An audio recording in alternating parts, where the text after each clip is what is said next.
The Bengals take down the Pittsburgh Steelers 37-30 on their own turf, and it feels so good.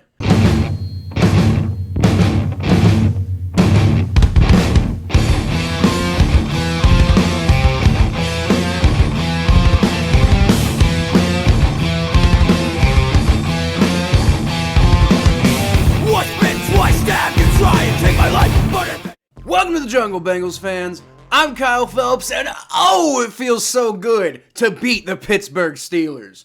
Like, seriously, the Bengals could be 0-9 going into this game, and I'd still feel good about beating the Pittsburgh Steelers. They could be 0-9, and we could be 9-0, with absolutely no reason to worry about dropping some weird random game to them, and I would still feel hyped about beating the Pittsburgh Steelers.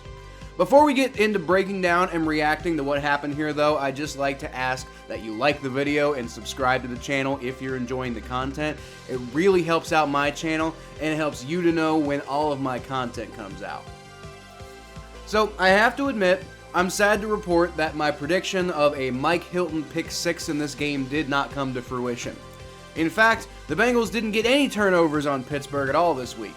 And for that matter, Joe Burrow gave 2 interceptions away on a pass that was tipped by TJ Watt at the line, and another one that was intercepted by TJ Watt, who timed the pass perfectly. You know what's crazy? Joe Burrow has thrown 8 interceptions in the entire season.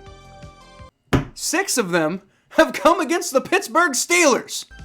4 of those interceptions have come to having a pass tipped or intercepted at the line by the Pittsburgh Steelers. I don't know why, but as of writing this piece, Joe Burrow has actually had more passes batted than any other quarterback in the NFL this year.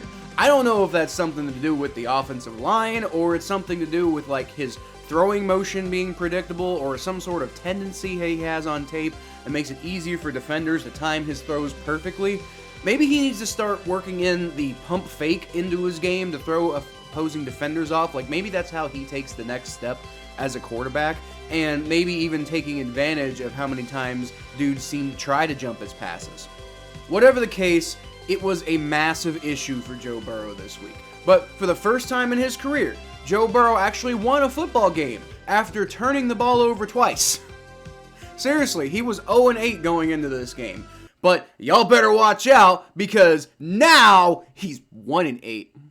Okay, but seriously, I think the fact that the Bengals played super sloppy and clearly missed the impact that Ja'Marr Chase brings, that should perfectly exemplify just how much better the Cincinnati Bengals are than the Pittsburgh Steelers, just as a football team. In fact, it's actually quite successful at pissing me off even more over the fact that we lost to them in Week 1. Quite frankly, the Cincinnati Bengals should be 7-3 right now, and the fact that they're not is just mind-boggling. But still, the Bengals did come to play this week.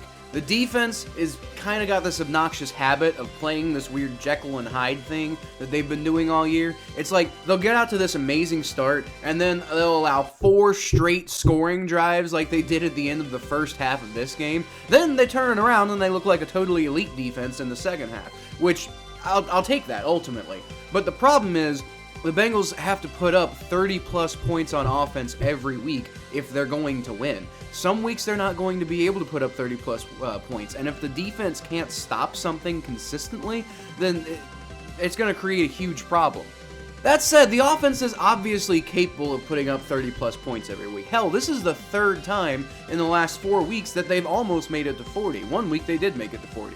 Which is crazy because they haven't had Ja'Marr Chase since the Falcons game, and they've mostly had great offensive performances since, you know, other than the other game that we don't talk about. That's some PTSD right there. But anyway, the Bengals offense, while somewhat inconsistent, looked pretty good against the Steelers this week, and that's even with TJ Watt back. Honestly, aside from the interceptions, La'el Collins did a pretty good job of holding him down this week. The majority of the offensive line issues came from rookie Cordell Volson, and to be fair, he was up against Cam Hayward, but at the same time, you know, hey rookie, welcome to the NFL. So the Bengals were insanely inconsistent this week, but They remain undefeated in the White Tiger uniforms and are now back in control of a playoff spot. It's the number 7 seed, but that one gets you in the playoffs just as much as any other seed does. Funnily enough, they're actually getting that seed over the New York Jets, who they beat earlier this season. A lot of people were saying that was, an inconsequential team to beat at the time, but I don't know, man. It doesn't look too inconsequential from where I'm sitting right now. The Bengals remain only a single game behind the Baltimore Ravens in the AFC North, but that could easily feel more like 2 games because the Ravens will maintain a tiebreaker over the Bengals unless they lose all 3 of their remaining division games. Even if that does happen, though, it means the Bengals can only lose 2 more games the rest of the year, and they've got the Titans, Chiefs, Browns, Buccaneers, Patriots, Bills, and Ravens coming up over the final 7 weeks of the season. So it would be quite a notable feat if they come out of that like 5-2, Then again, they got hot going into the playoffs last year, so why can't they do it again?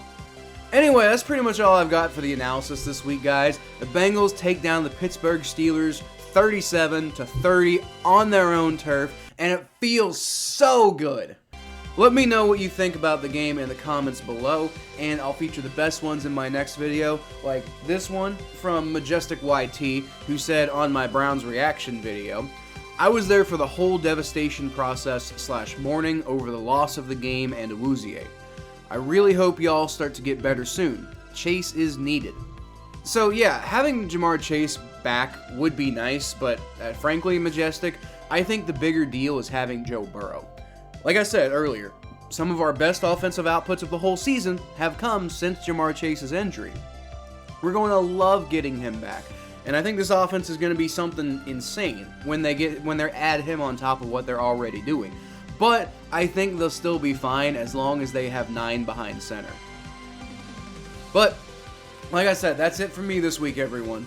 So until next time, y'all can always find more of what I do at Kyle Phelps 92 on Twitter, Facebook.com/ThePhelps, the Battle of Ohio podcast, which is on Spotify, YouTube, and Apple Podcasts, ATBNetwork.com, and right here if you subscribe. So, especially after we beat the Squealers, I'll leave y'all, as always, with a very emphatic "Who Dat?"